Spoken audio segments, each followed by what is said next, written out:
what a flippin' day. What a day. There was a pretty harsh tornado by where I was at, and what was kind of cool about this is you'll see this a little bit later on too, but I took a little video of the cool looking like bubbly clouds at sunset. And it just kind of goes to show, man, that like, you know, every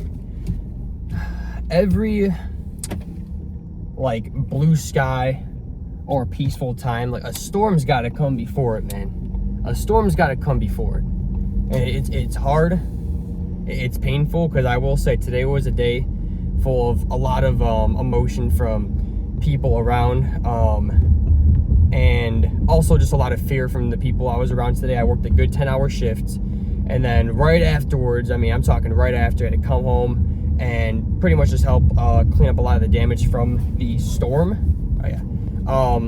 I don't know exactly if a tornado hit our exact area, but it was definitely close. And so today was just spent like just work for long and then clean up. And it was funny because something told me in my guts, something told me it was like, work out this morning. Just do the workout this morning, even before work. It's gonna be early, like 6 a.m., but just do it. But I didn't, because I've been just so used to kind of just doing work and then the workout after, and I didn't do it. And sure enough, now I'm at a point where I don't even got time.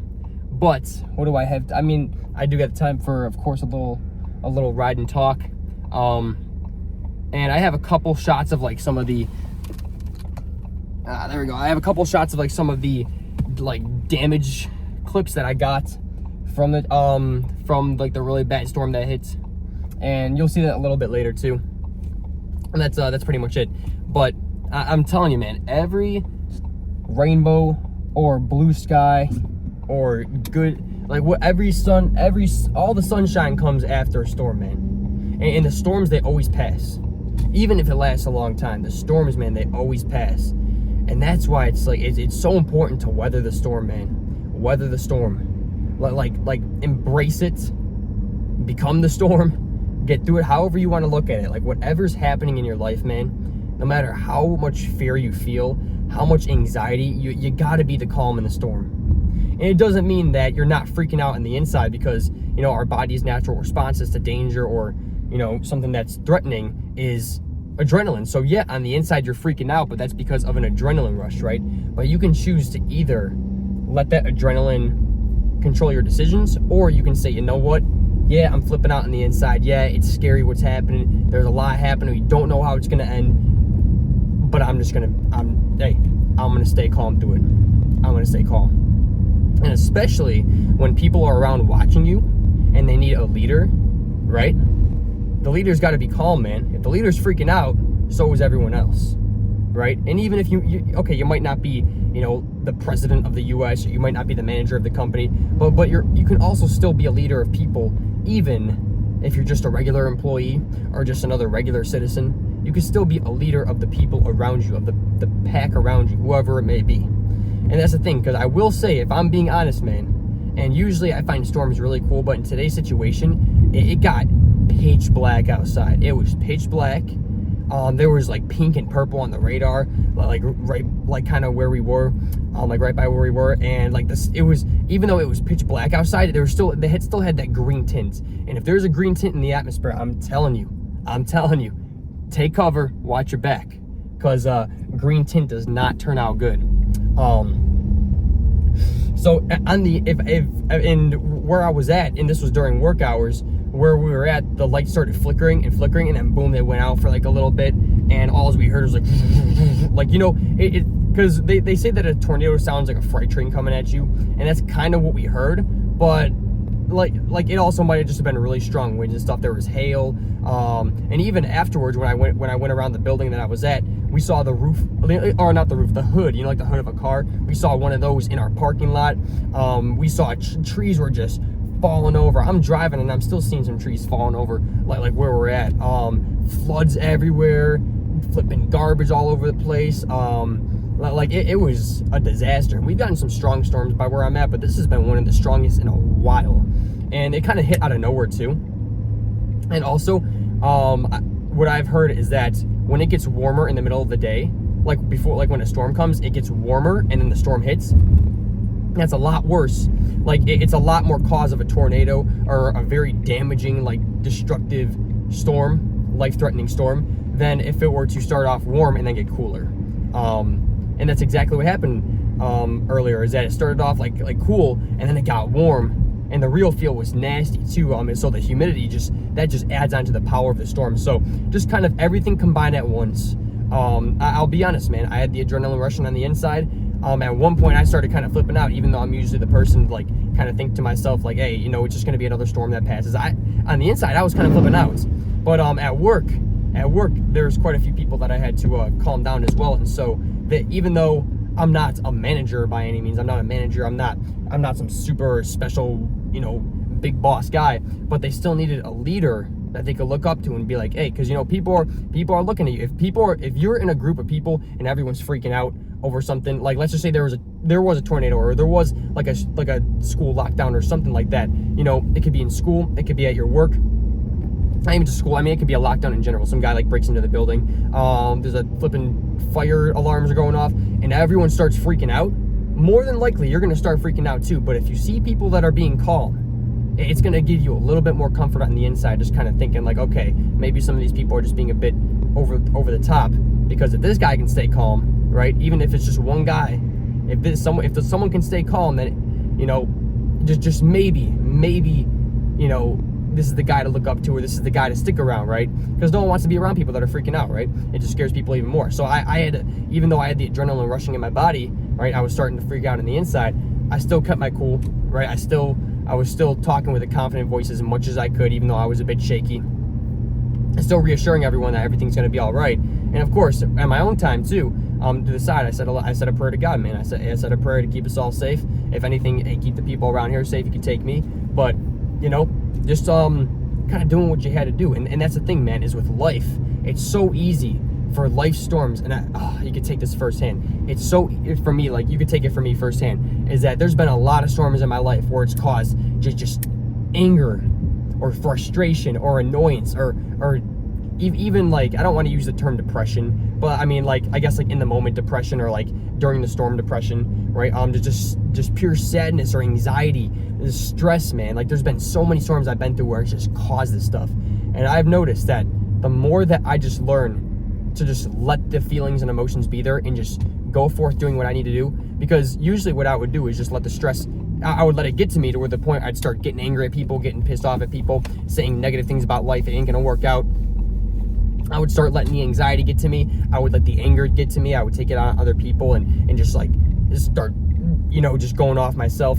I'd start letting the fear or the worries get to me, and just start thinking these things and saying these things that are just so far from true. And that's just all the feelings speaking, man. But I'm not saying you can't feel these things, but what I do is, what I've learned at least to train myself better to do. There are still some times where I screw up and I'll flip out, or I'll let the anxiety get the best of me, but I train myself to be much better at just letting the feelings and emotions be there and just going forth. Like, yeah, I'm freaking out on the inside, but what I'm deciding to do with my emotions is just make a kind of calm, straightforward decision. It's just, you know, act as calm as I can, be as cool and collected as I can. And actually, it's funny, there was a quote from Regular Show, if you ever watched a Regular Show. You know, the one with like Mordecai, Rigby, Muscle Man, awesome. Muscle Man was training Rigby as his,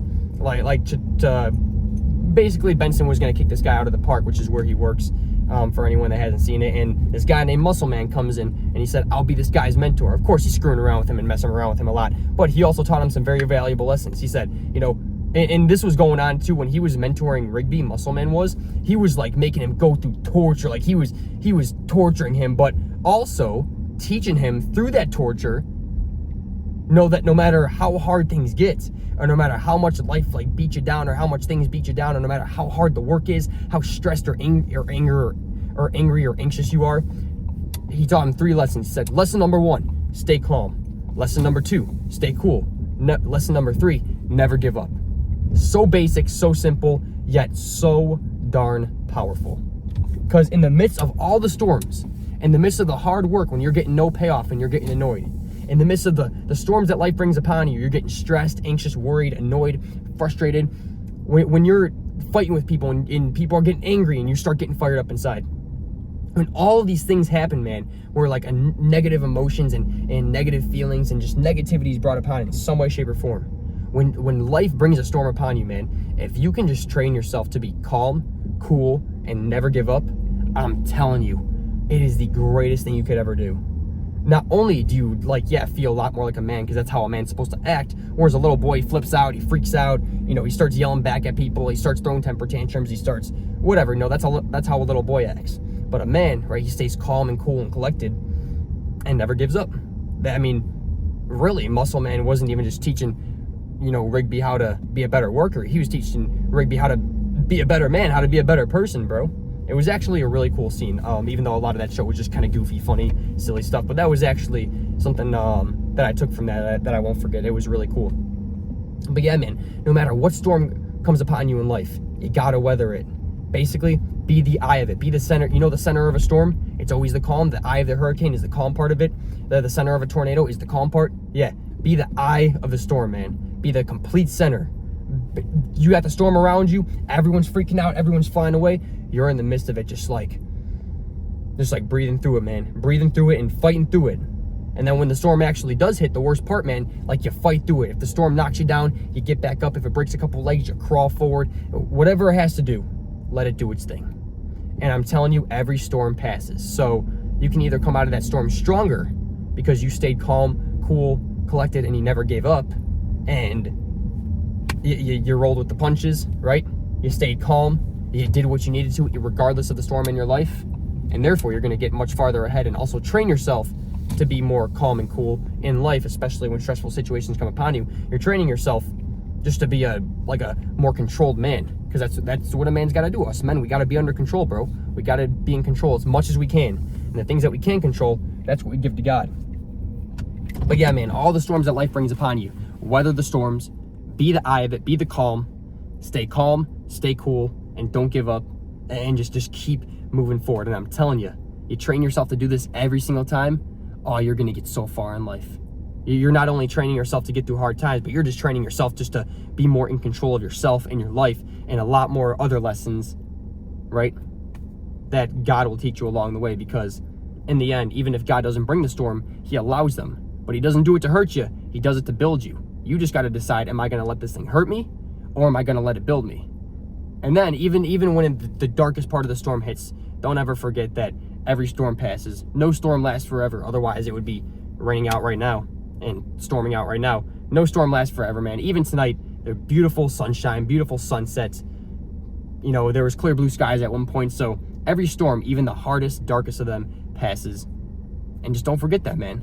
Even though it sucks in the middle of it, during the middle of it, use it, man. Let it build you. Let it do what it's gonna do, and let God build you the way he needs to build you. Because hey, you might be asking God for that blessing, but he has to build you into the man worthy of it, right? You might be asking God to make you a better man or make you a stronger man. So he's like, all right, here's the chance. Let's see what you do, man. Right? Even there was a quote that God gives his strongest battles to his toughest soldiers. Well, even if God doesn't give the battle necessarily, he still allows you to go through harder battles the stronger that you become, because he needs to build you, bro.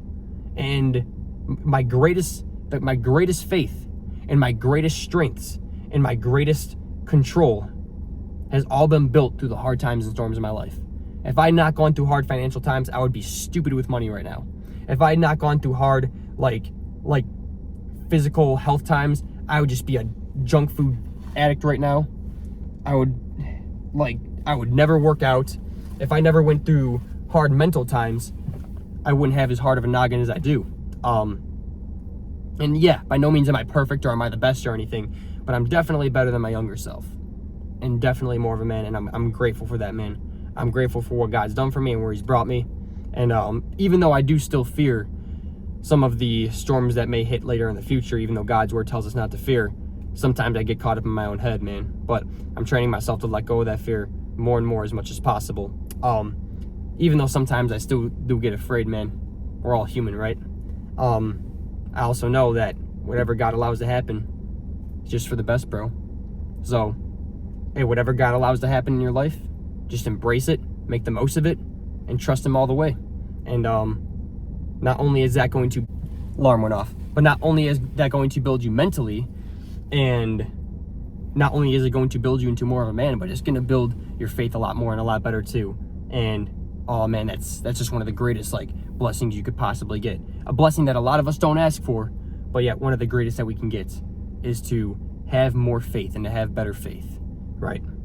So yeah, hey, let the storms do their thing. Weather the storms, be the eye of it, be the center.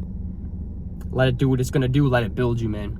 And embrace it as much as you can. Even though you're scared, even though you feel scared and weak and not great, hey, just because you feel a certain way doesn't mean you have to, be it or act it, right? It's about keeping our feelings under control, letting them be there, but not letting them control us. That's what it really means. So yeah, weather them storms, man.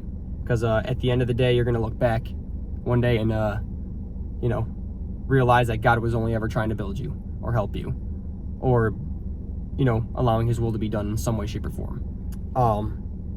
And they're only ever meant to make you stronger. So yeah, that being said, here's a couple little clips from the damage earlier, because unfortunately I was not able to get in a workout, just because 10 hours. I should have done it this morning. I totally should have done it this morning. I did not listen to my gut feeling. Instead, I was like, no, I'm going to stick with my routine. I think routine is great to stick with. I think it's also better to listen to your guts. And also, at the same time, like if you need to go off your routine for your own good and for the better for yourself, then do it, man. If you got to change up your routine or go off it here and there and stuff just for the better, you should just do that. Because otherwise you might get to a weird point. You go to work all day, boom, you freaking gotta come home and just, oh man, it was a hard cleanup, I'll tell you that.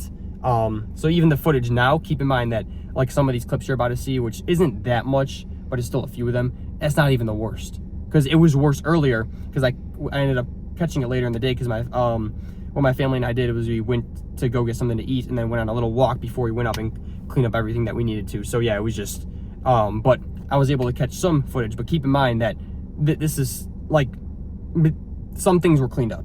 That's the bottom line. Not everything, actually not even most things, but some things were cleaned up, so it was even worse earlier. So yeah, check it out, and then check out the cool sunset that I caught at the end too.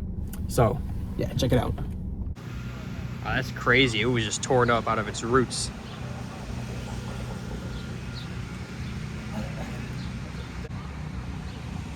Are those all generators? That's what it sounds like.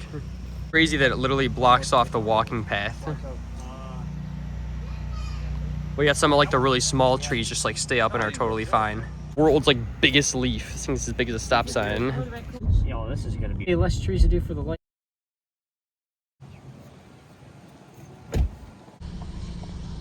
Boom. What comes after the storm, man? That's how life works too. Get the beautiful stuff, but the storm's gotta hit first. But I will say it's definitely beautiful. Definitely. All right, here we are back with our Bible reading for tonight. So, where did we leave off? Not 100%.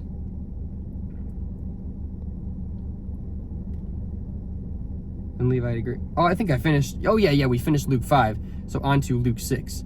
One Sabbath, Jesus was going through the grain fields, and his disciples began to pick some heads of grain, rub them in their hands, and eat the kernels. Some of the Pharisees asked, "Why are you doing what is unlawful on the Sabbath?" Jesus answered them, "Have you never read what David did when he and his companions were hungry?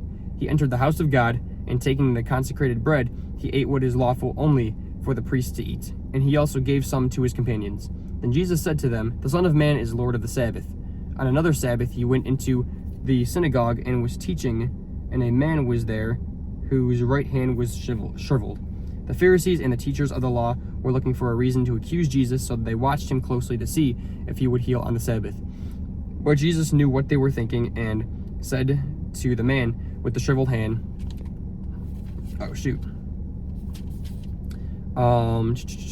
get up and stand in front of everyone. So he got up and stood there.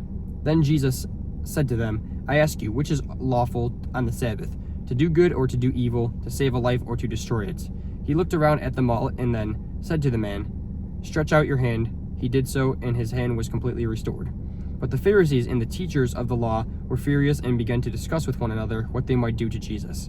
One of those days Jesus went out to the mountainside to pray and spent the night praying to God.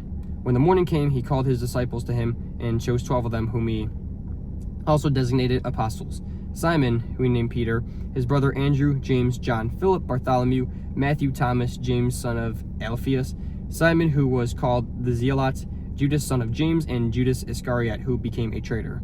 He went down with them and stood on a level place. A large crowd of his disciples was there, and a great number of people from all over Judah, from Jerusalem, and from the coastal region around Tyre and Sidon, who had come to hear him and to be healed of their diseases. Those troubled by impure spirits were cured, and the people all tried to touch him, because power was coming from him and healing them all.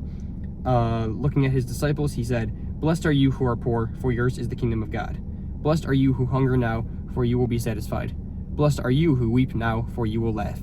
Blessed are you when people hate you, when they exclude you and insult you, and reject your name as evil because of the Son of Man." Remember that one. Remember that one. Blessed are you when people hate you, when they exclude you and insult you, and reject your name as evil because of the Son of Man. Yeah, 100%. Rejoice in that day and leap for joy, because great is your reward in heaven, for that is how their ancestors treated the prophets. But woe to you who are rich, for you have already received your comfort. Well, that's a good one. It's just the way it was worded. It kind of just hit me right now. But woe to you who are rich, for you have already received your comfort. Now, I wouldn't go as far as to say all evil people or all rich people are evil or anything, but when it says you have already received your comfort, yeah, that's kind of true, man. That's kind of true. You have already received your comfort. And it's funny because I've always thought about too, like, oh man, as much as like I'm all in for work and I'm in for working hard, it would be nice to kind of just, be rich and have all this money, so that way I could kind of just, work when I want, however I want. When in reality, God tells us to work 6 days a week, right? So even we're blessed to have a 5-day work week, but he tells us to work 6 days a week. But if you have all this money, you kind of just work whenever you want, I guess. And yeah, it must be a very comfortable way of living when you got no expenses, no worries about money or finances ever, no worries about any kind of tragedy happen because you got the money to pay for it, no worries about having to work these certain days and hours like you could just do. Yeah, you have already received your comfort. Again, saying all rich people are evil, it's kind of hardcore, because I'm just saying that because I know there's a lot of people that I hear that go that far, when it's like that's kind of hardcore. I don't remember it saying it anywhere in here that all rich people are evil, but it does say you who are rich, you have already received your comfort. That's kind of true, man. That's kind of true. It's like then you start to put your comfort in money versus Jesus, and wow, really interesting way to look. That's why when people get mad that they don't win the lottery, it's like, hey, maybe you got to read this verse. Maybe this verse can hit those people well. It's happened to me a couple times. I've got a couple lotto tickets. I'm like, oh man, hopefully I can win something big, pay off my debts. But no, oh wow, I got $10. Ooh, maybe I got to read that verse a couple times. But not that I play very often, just like here and there. If I have like some extra money, I'll be like, I just see it in front of me. I'll be like, oh heck yeah, man, let's go. But yeah, at that time I'll have to read that verse for sure. You have already received your comfort. Woe to you who are well fed now, for you will go hungry. Woe to you who laugh now, for you will mourn and weep. Woe to you when everyone speaks well of you, for that is how their ancestors treated the false prophets. Dang, I'm not gonna lie, I kind of want to reread this maybe tomorrow or something. I just think that's a really interesting verse, and I don't think Jesus is telling us to never laugh, right, or to never be happy, or that if anyone talks good about us, then we're screwed. I don't think it's saying that, but it's like if you rely on those things instead of relying on Jesus for your ultimate source of happiness. If you rely on being rich, if you rely solely on laughter, if you rely solely on people talking good about you, you need the acceptance of the world instead of the acceptance of Jesus, right? It's like if you put these things above God, above Jesus, that's where things get ugly. But hey, you got some extra cash stacked up, right? You got some laughter in your day. You got some people that like you, talking good about you. I think that's a great thing, man. That's a great thing.